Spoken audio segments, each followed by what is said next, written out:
bago po tayo manalangin, nais ko pong basahin sa inyo sa Tagalog. Ganito po ang sabi ng salita ng Diyos. Gumising ka, gumising ka. Magsuot ka ng iyong kalakasan, O Zion. Magsuot ka ng iyong magagandang damit, O Jerusalem, ang banal na lungsod. Sapagkat ang hindi tuli at ang mga marumi ay hindi na muling papasok sa iyo. Magpagpag ka ng alikabok, ikaw ay bumangon, o bihag na Jerusalem. Kalagin mo ang tali sa iyong leeg, o bihag na anak na babae ng Zion. Sapagkat ganito ang sabi ng Panginoon, kayo'y ipinagbili sa wala, at kayo'y tutubusin na walang salapi. Sapagkat ganito ang sabi ng Panginoong Diyos, ang bayan ko ay bumababa noong una sa Ehipto upang makipamayan doon, at inapis sila ng mga taga-Assyria na walang kadahilanan. Ngayon, anong ginagawa ko rito? Sabi ng Panginoon, yamang ang aking bayan ay dinala ng walang dahilan. Ang mga namumuno sa kanila ay umuungal, sabi ng Panginoon. At ang aking pangalan ay laging hinahamak sa buong araw. Kaya't nakikilala ng aking bayan ang aking pangalan. Malalaman nila sa araw na iyon na ako ang nagsasalita. Narito ako. Tayo po ay manalangin. Manaming Diyos na makapangyarihan sa lahat, maraming salamat po sa pagkakataon na pinagkaloob niyo po sa amin upang sambahin kayo sa lugar na ito. Pinupuri po namin kayo, O Diyos, sapagkat kayo po'y dakila. Tulungan niyo nga po kami na hindi lamang namin maunawaan ang iyong banal na salita. Mangusap po kayo sa amin.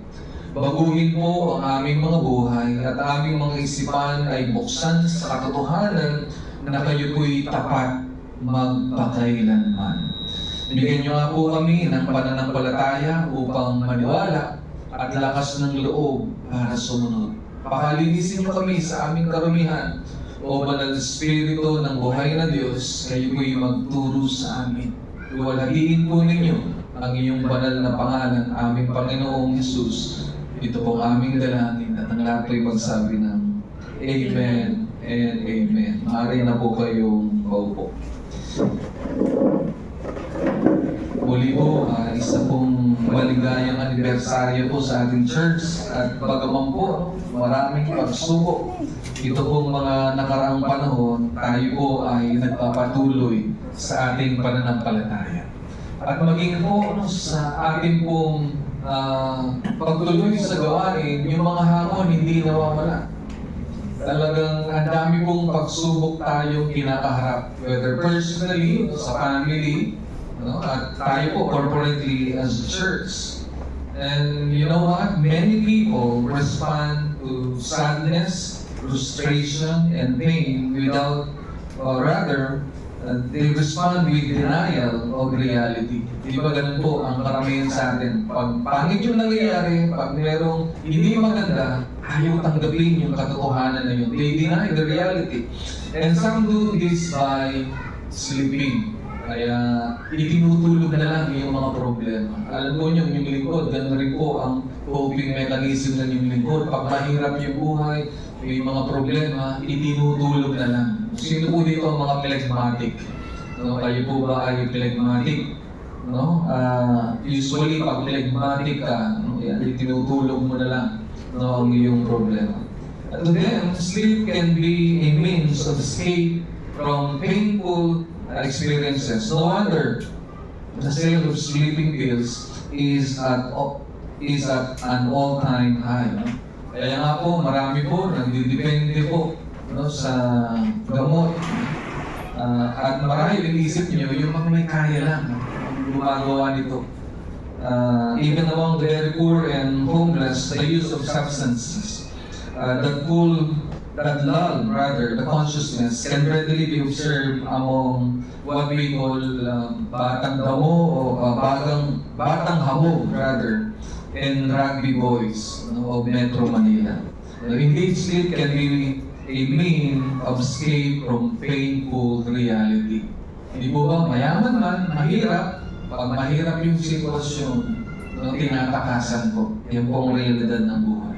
Alam po niyo, in the context of political chaos, economic depression, national hopelessness, severe suffering, and war due to foreign invasion, Isaiah prophesied about the Lord's coming. Inahayag po ni Isaiah na sa kabila ng pagdurusa na naranasan po ng Huda, ng bayan ng Diyos, ililigtas nila siya. Sa passage na ating binasa, hindi man po madaling unawain, ito po'y nagpapakita na ang Diyos ay nanatiling tapat. Sa kabila ng hindi po tapat ang kanyang bayan. Ulitin ko po yun. Ang bayan ng Diyos hindi po naging tapat sa kanya. Pero ang Diyos po sa kabila ng kanilang pagiging hindi tapat, nanatili pong tapat ang ating Panginoon. At gayon din po ang Panginoon sa iyo at sa akin. Siya po'y nanatiling tapat. At bagaman nga po, pangit ang sitwasyon ng bayan ng Diyos at siya na nga po ililigtas nito, the Lord clarified that Jerusalem was suffering because of their many sins and unfaithfulness to their covenant with God. Kaya nagdurusa ang bayan ng Diyos kasi ang dami-dami nilang kasalanan. Sila ay nagrebelde, tumatalikod sa ating Panginoon. Sila ay hindi tapat sa kanilang kaugnayan sa ating Panginoon. Parang ikaw lang at ako, di ba? Marami sa atin, no, ang gusto i-bless ng Panginoon, pero hindi naman tayo nagtatapat. Gusto natin tumanggap ng mga biyaya mula sa Panginoon, pero tayo, hindi natin ginagawa yung ating role na sumunod, magpasakop sa ating Panginoon. Pero alam po ninyo, sa kabila ng ito, ipinangako po ng ating Panginoon na sila ililigtas. Ang kanilang mga pagdurusa, yung pagsakop ng ibang bayan sa kanila, particularly ng Babylon. Yung pala yung pagdidisiplina ng ating Panginoon. Kaya ako yung tanong sa iyo sa akin, yung mga pagdurusa mo kaya, yung pagdurusa ko kaya na naranasan na yun, hindi kaya yung pagdidisiplina ng ating Panginoon. Hindi kaya niya tayo tinuturuan na maunawaan na tayo lumalayo sa kanyang kalooban. At tinatawag niya tayo palapit sa kanya upang muling magsisi at magtiwala. Alam po niyo, in that context, the Lord called out to Jerusalem and the people of Judah. He commands them not only to wake up from their deep spiritual slumber, but to put on their garments of strength. He roused them twice, awake, awake, to emphasize the need for action for them to overcome their stupor. Kaya nga po yung title po ng ating message ngayon ay a wake-up call. Tinatawag ng Panginoon yung pansin ng kanyang bayan upang sila'y manumbalik sa kanya at gumawa ng aksyon mula sa kanilang pagkakasadla sa kanilang pagdurusa. Na ang Diyos din naman na nagpahintulot upang makita nila ang kanilang kalagayan. Hindi sila yung namuhay sa kasalanan, na namuhay sila sa pagrebelde sa ating Panginoon. God summoned His covenant people to ready themselves to receive the deliverance He has prepared for them. But they must lay hold of it by faith to benefit themselves. Jerusalem must not just wake up, she must also dress up. Kaya nga, nang sila ginigising sa katotohanan, oo, nagpurusa sila ngayon, pero ililigtas sila ng Panginoon, dapat sila maging handa. Gumising sila at magbihis ng kalakasan mula sa ating Panginoon. The Lord was ready to save His people, but the real question is, were they ready to put their trust in Him as their Savior? Madalas ganun po ang kalagayan ng bawat isa sa atin. Minsan, iniisip natin, nandiyan kaya ang Diyos, kasama ko kaya ang Diyos, kumikilos kaya ang Diyos, lalo sa mga pangit na nangyari sa ating buhay, o kaya sa ating mga pangit na nararamdaman. Pero alam niyo ba na laging handa ang Diyos? At lagi niya tayong kasama, katulad ng kanyang pangako, hindi niya tayo iniwanan ni pinababayaan man. Pero handa ba tayo sa ginagawa ng Diyos? Kung kaya ang sabi ng Diyos, sa kanyang bayan, gumising ka. At inulit niya, gumising ka. Gumising ka, ibigis mo ang kalakasan wala sa ating Panginoon sapagkat sila'y bibigay niya ng kaligtasan. Kaya po, tatlong prinsipyo po ang ating matutuhan sa umaga na ito. Ano po yun? Wake up and dress up. Pangalawa po, welcome God's redeeming word. Pangatlo po, wonder in awe of God's glorious name. Wake up and dress up. Pwede niyo po bang sabihin sa inyong katabi, wake up. Wake up. Gisingin niyo po, baka nakakatulog na. Alam po niyo yung picture dito, no? Dahil nga po sa matinding pagdurusa na naranasan ng bayan ng Diyos, para silang natutulala na. Naranasan niyo na po ba yun? Yung dahil sa hirap ng buhay o sa problema niyo o sa na-overwhelm kayo sa inyong problema na natutulala na lang kayo. Diba? Sabi ni Ate Joyce, ako rin po, may mga sandali natutulala na talaga. Diba? Kahit mulat ang mata, parang lulog yung diwa. No, kasi parang coping mechanism mo yun eh. Para yung pain, yung suffering, no, matanggap mo. O minsan para matakasan mo. But the Lord is saying to His people, wake up and dress up.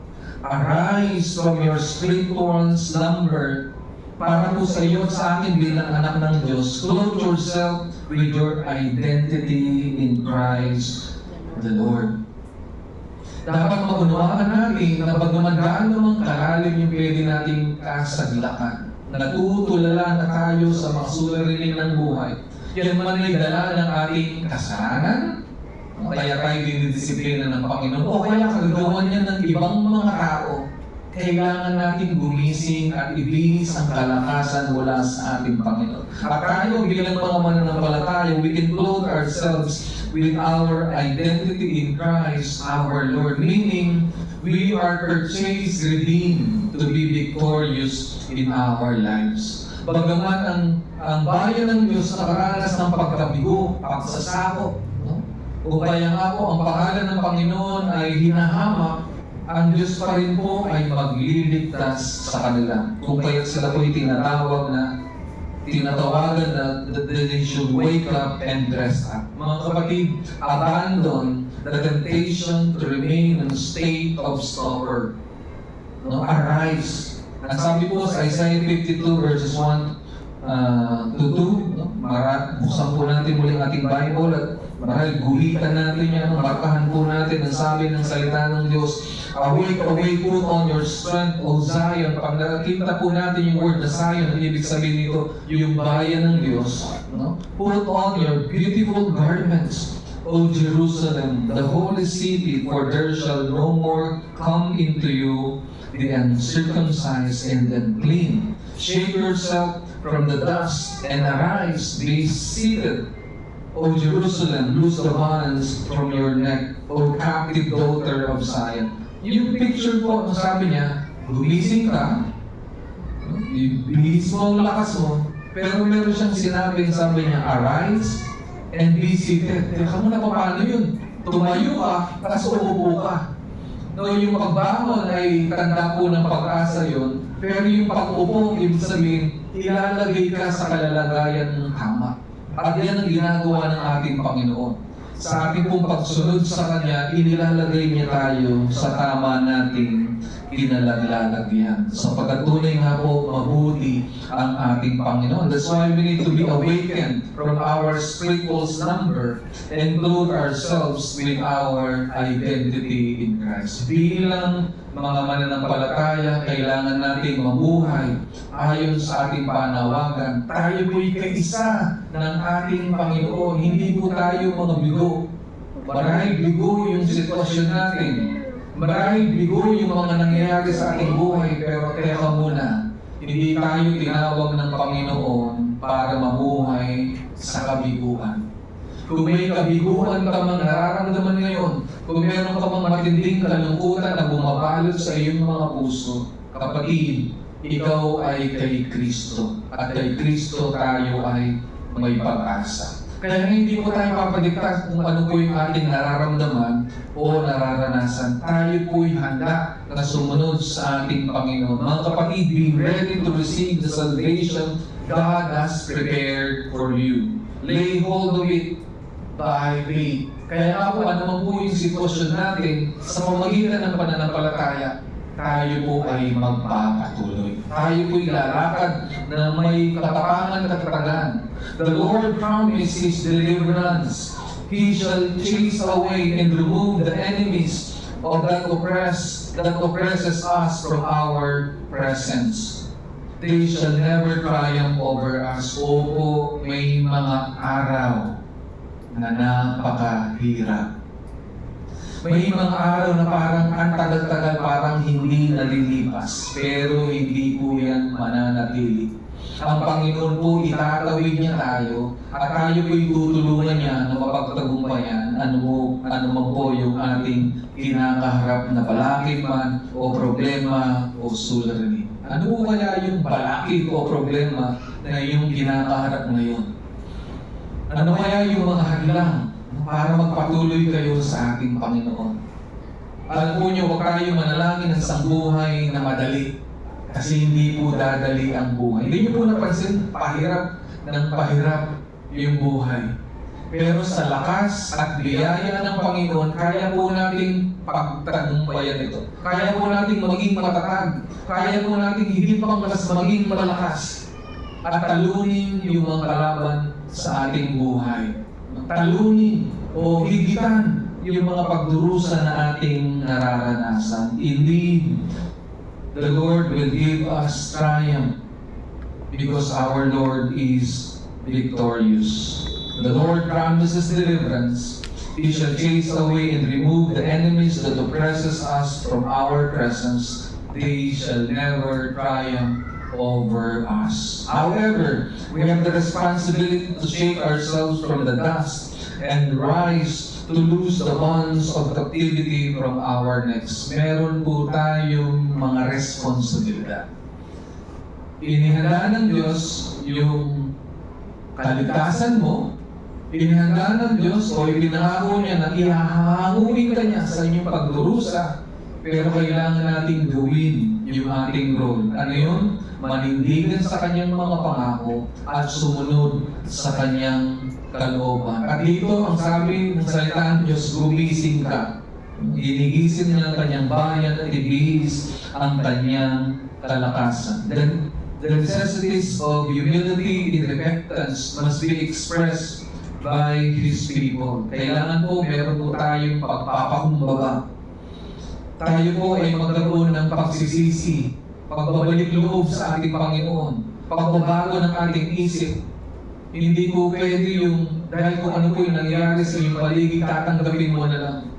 Dapat ang tatanggapin natin ay kung ano ang sinasabi ng ating Panginoon. Yes, we must confess our transgressions against God. Kung tayo man po yung nagkulang, nagkamalit, nagkasala, humingi po tayo ng tawad. We must admit our captivity and by faith cry out to God for deliverance. Sige, humingi po tayo, umiyak po tayo. Humingi tayo ng tulong sa ating Panginoon na tayo kanyang itulungan at iligtas. The way to redemption and deliverance follows the path of discipline and correction.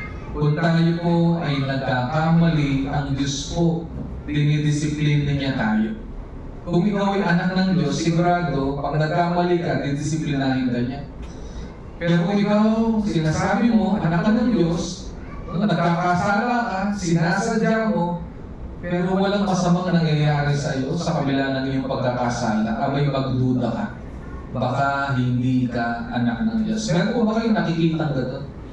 No? Namumuhay sa kasalanan. Sabi niya, sila daw po ay Kristiyano. Pero parang lalo pa silang nagtatagumpay, lalo pa silang yumayaman.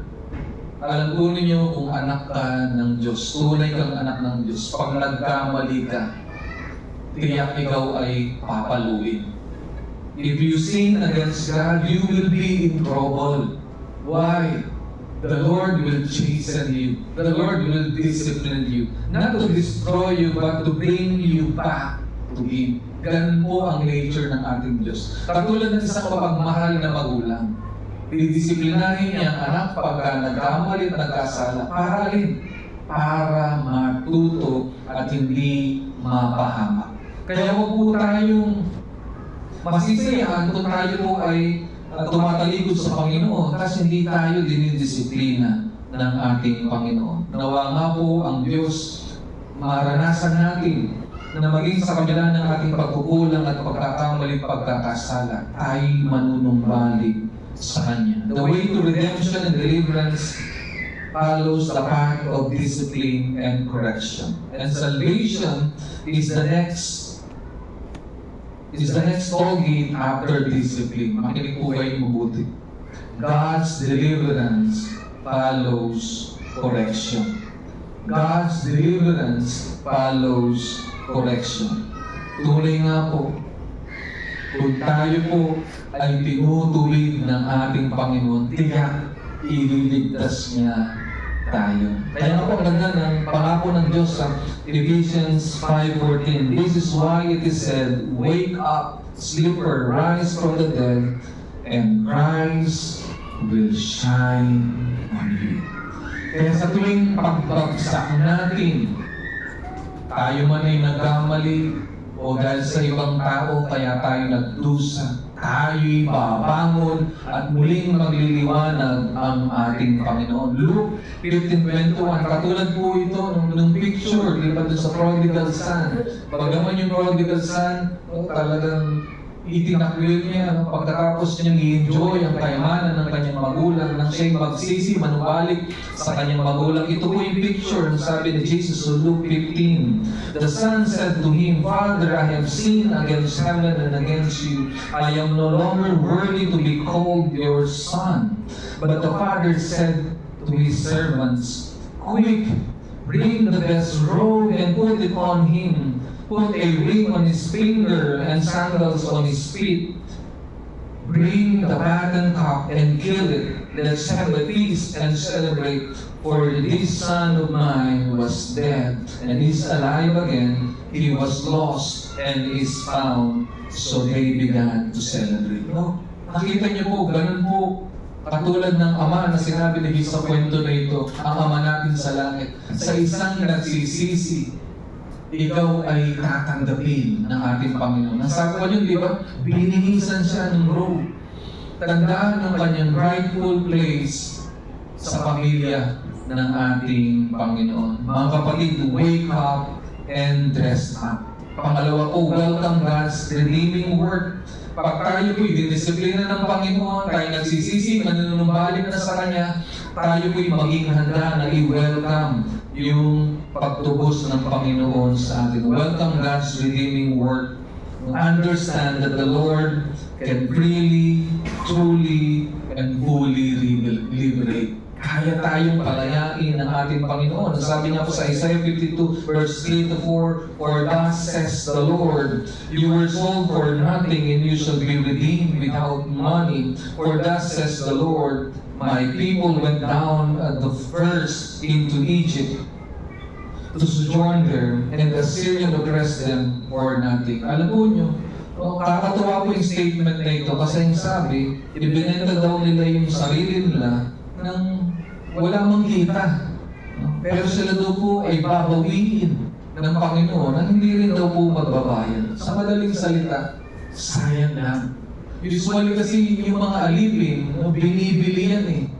Pero sila naging alipin sila sa Babylon, pero hindi man nagbayad ng Babylon. May mga pagkakataon sa buhay natin na nagdurusa tayo na wala namang kakwenta-kwenta. Hindi naman tayo dapat magdurusa. Pero dahil nasa ating pagtalikod sa ating Panginoon, nagkakaroon tayo ng mga unnecessary pain, unnecessary sufferings sa ating mga buhay. Mga kapatid, ganun man ang ating sitwasyon, o tayo man ay may anong klaseng pagdurusa, katulad po ng Israel, no, accept God's discipline. Accept God's discipline, repent, and receive by faith God's redemption and deliverance. Ito po yung kagandahan. Kaya dapat tayo po'y humble. Kahit na nga po tayo yung may kasalanan, bakit tayo nagdurusa, humingi lamang po tayo ng tawad sa ating Panginoon. Tayo lumapit sa Kanya, tayo po'y magpatulong sa ating Panginoon. Listen carefully, the sovereign Lord declares to His people, when you became slaves, no money was paid for you. In the same way, nothing will be paid to set you free. Given that no one paid or forced God to sell Israel into slavery, neither could anyone force Him to redeem her from captivity.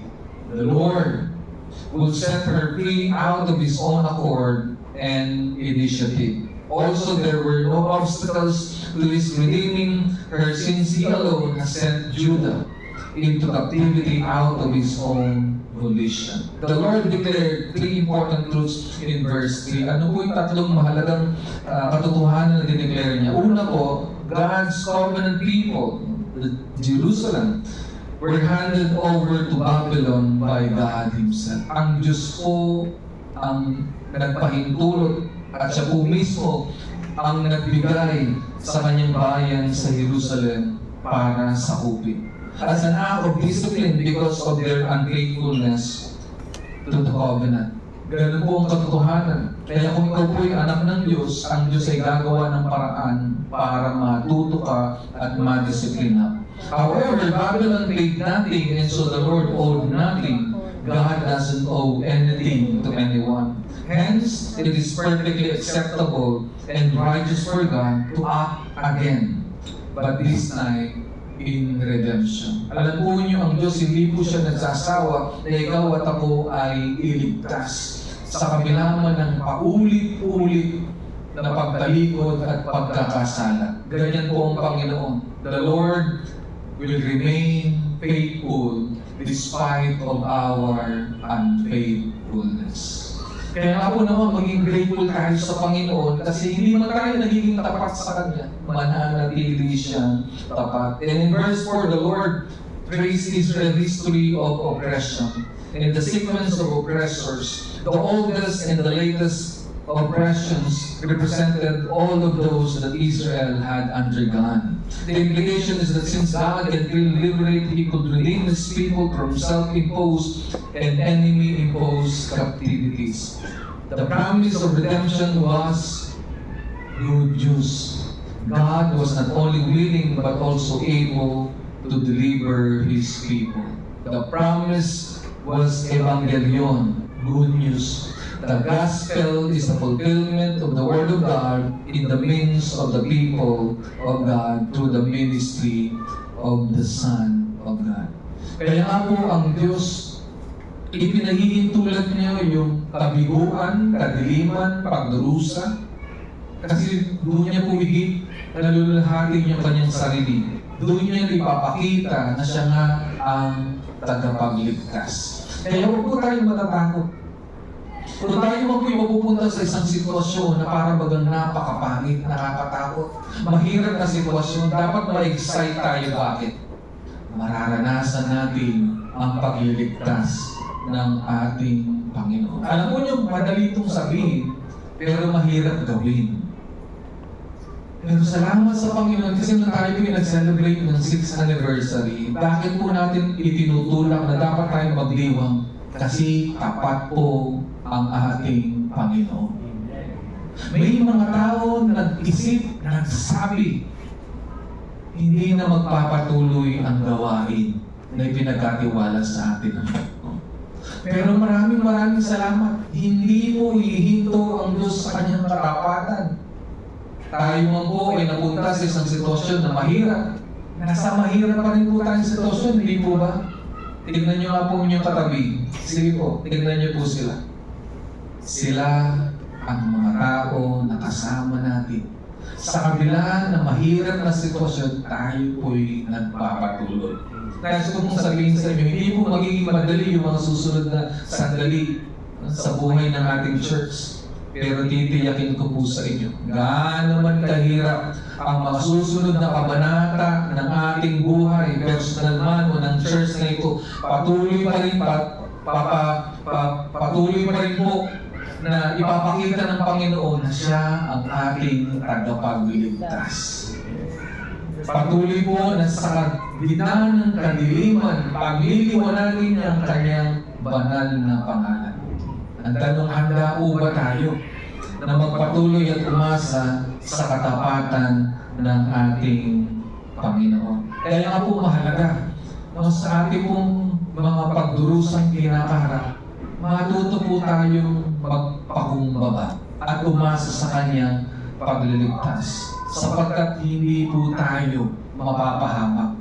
At sino po ang napapahamak? Ang sabi po sa Luke 13:3, "No, I tell you, but unless you repent, you will all likewise perish." If we don't repent, if we don't change our mind, turn our backs from our sin and trust the Lord, no, tayo nga po ay mapapahamak. Pero tayo po ay hindi kasama ng mga mapagmalaki na hindi umaamin sa pagkakamali pagkakasala. Tayo po ay nagpapakumbaba. Acts 17:30, "The times of ignorance God overlooked, but now He commands all people everywhere to repent." Kung kaya nga po ipinapahayag natin ang mabuting balita na sila po'y magsisi at tanggapin ang mabuting balita ng kaligtasan sa pamagitan ng ating Panginoong Hesus. Galatians 3:13, "Christ redeemed us from the curse of the law by becoming a curse for us, for it is written, cursed is everyone who is hanged on a tree."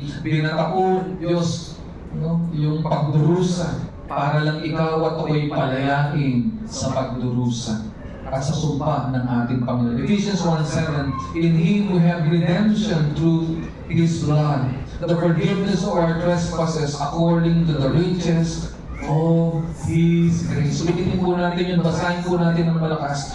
"In Him we have redemption through His blood, the forgiveness of our trespasses according to the riches of His grace." According to the riches of His grace. Tayo po'y pinubos ng ating Panginoon. Kaya huwag mo natin hayaan na muli tayong maalipin ng kasalanan o anumang bagay na masama. Hebrews 9:12, "He did not enter by the blood of goats and calves, but He entered the most holy place once for all by His own blood, thus securing eternal redemption." Gusto ko pong pansinin niyo po yung word na eternal. Walang hanggan po yung pagtubos, pagliligtas sa atin ng Panginoon. Kaya wala pong susuko sa atin. Pwede niyo po bang pakisabihan ng yung katabi, huwag kang susuko. Yung kabila naman sabi mo, ikaw rin. No? Huwag po tayong susuko sa mga pangit na nangyayari sa buhay natin. Huwag po tayong susuko sa mga maling bagay sa mundo na ito. Huwag po tayong susuko sa panunukso ng diablo. Tayo po ay sasamahan at ililigtas ng ating Panginoon. Welcome God's redeeming word, church. Understand that the Lord can freely, truly, and fully liberate. Ang pagliligtas ng Panginoon ay sigurado at buong-buong maasahan natin. Kung kaya nga po, wonder in awe of God's glorious name. Wonder in awe of God's glorious name. Know that the Lord's name reveals His character. Bakit po gagawin ng Diyos na ikaw at ako ay ililigtas? Madalas iniisip natin dahil sa iyo at dahil sa akin. Hindi po. Tuto pa rin ng Diyos ang lahat ng kanyang pangako alang-alang sa kanyang pangalan. Di ba sa ating mga Pilipino, mahalaga daw po yung dangal natin. Kaya nga po, ginagawa natin yung lahat, no? Para linisin ang ating dangal. Ayaw natin tatapakan ito. Ang sabi po sa Isaiah chapter 52 verse 5 and 6, let's look our Bible. "Now therefore, what have I here, declares the Lord. Seeing that my people are taken away for nothing, their rulers wail, declares the Lord, and continually all the day my name is despised." Kaya sabi ng Panginoon, sa kabila ng kanyang pagdidisiplina, pagdurusa ng kanyang bayan, ano bang ginagawa ko dito? Ang sabi ng Panginoon, ang mga ruler ng kanyang bayan ay sumisigaw, no? At hinahamak ang pangalan ng ating Panginoon. Kaya nga sabi niya sa verses, "Therefore, my people shall know my name. Therefore, in that day they shall know that it is I who speak. Here I am." Nag-declare ito ni Isaiah, ibig sabihin, ang Diyos kailanman hindi niya hayaan na magpatuloy ang mga tao na hamak-hamakin ang kanyang banal na pangalan. Kaya alam po ninyo yung nangyari na mga pagdurusa sa buhay mo dahil sa gawa ng masamang tao, ng mga taong sumira, nagwasak sa gawain ng Panginoon, kanilang kinakaladkad ang pangalan ng Panginoon sa kahihiyan. Pero hindi hayaan ng Diyos na magpatuloy ito. Ang Diyos ay kikilos, ang Diyos ay gagawa upang kanyang iligtas. Ang kanyang bayan, iligtas ang kanyang mga anak, iligtas ang kanyang church. Makinig po kayong mabuti. The Lord has had enough of the enemy's insults. He vowed to reveal Himself to and through Israel. He vowed that Israel shall know His name. Hindi po sa ating panahon.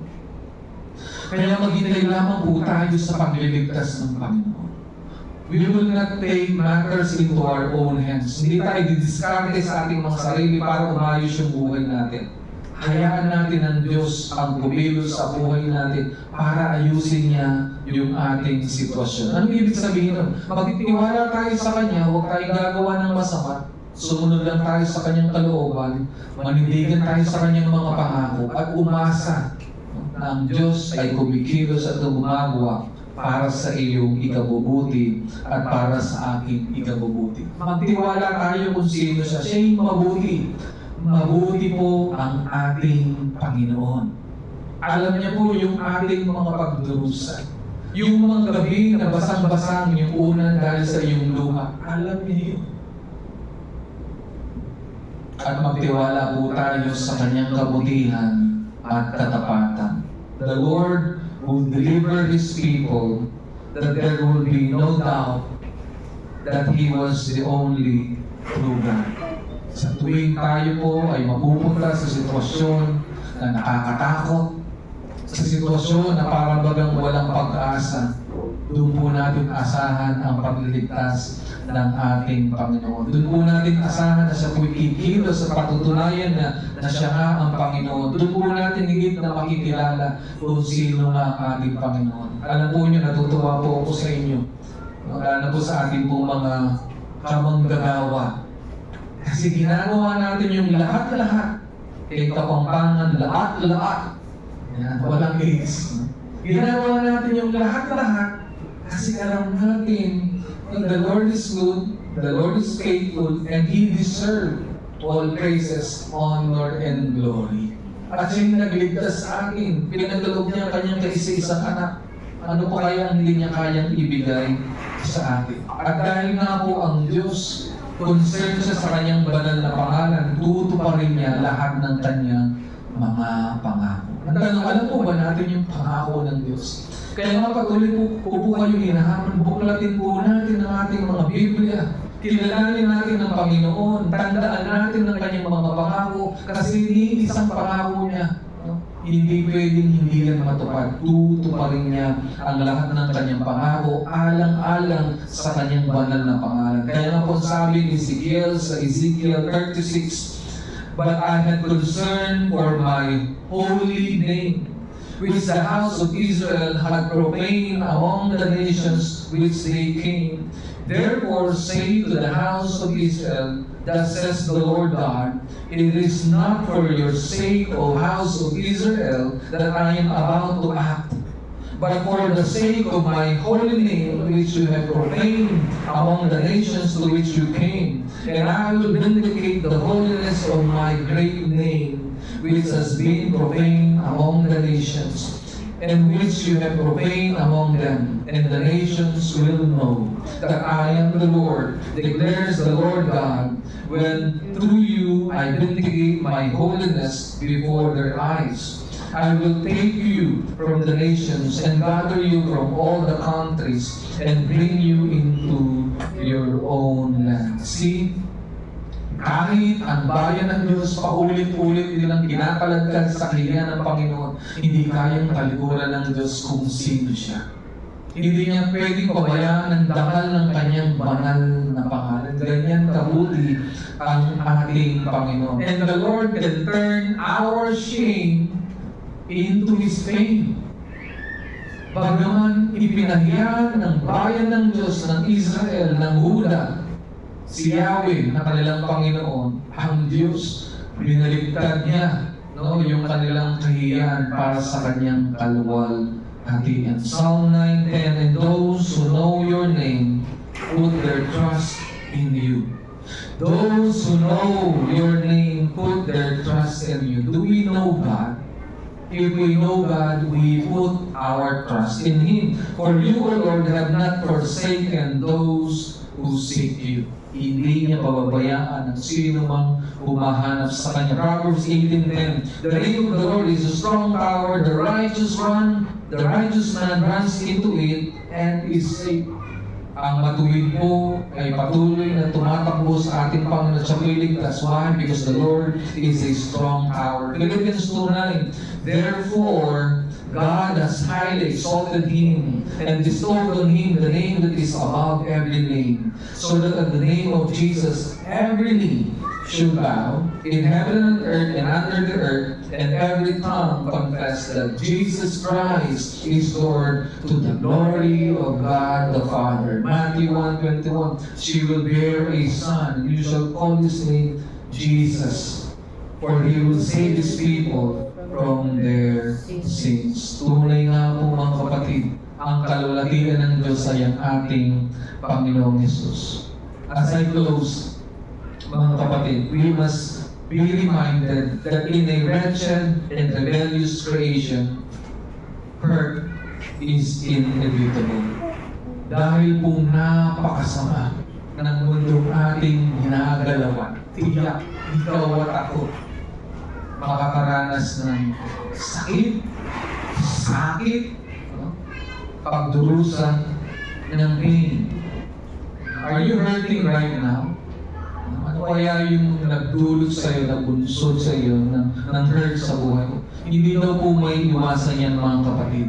Kaya nga po, imbis na tayo po'y umasa sa anumang pong paraan sa mundo na ito, tayo po'y umasa sa ating Panginoon. And our troubles, sufferings, and painful experiences brought about by our rebellion and the disciplining hand of God, Isaiah talks about the Lord's deliverance and salvation. Sa kabila po ng mga kasalanan natin at pagdidisiplina ng Diyos, ang ating pong enjoy ang pagliligtas ng ating Panginoon. He calls us to wake up from our spiritual slumber and moral failures and to put on our garments of strength.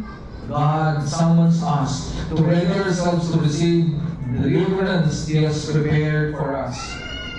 However, we must repent and lay hold of it by faith to benefit ourselves. We must wake up, dress up, and look up.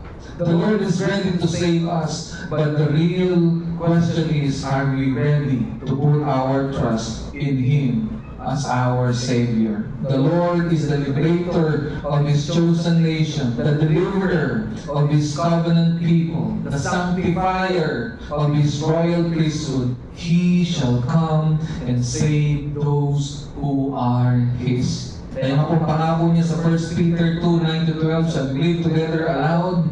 But you are a chosen people, a royal priesthood, a holy nation, God's special possession, that you may declare the praises of Him who called you out of darkness into His wonderful light.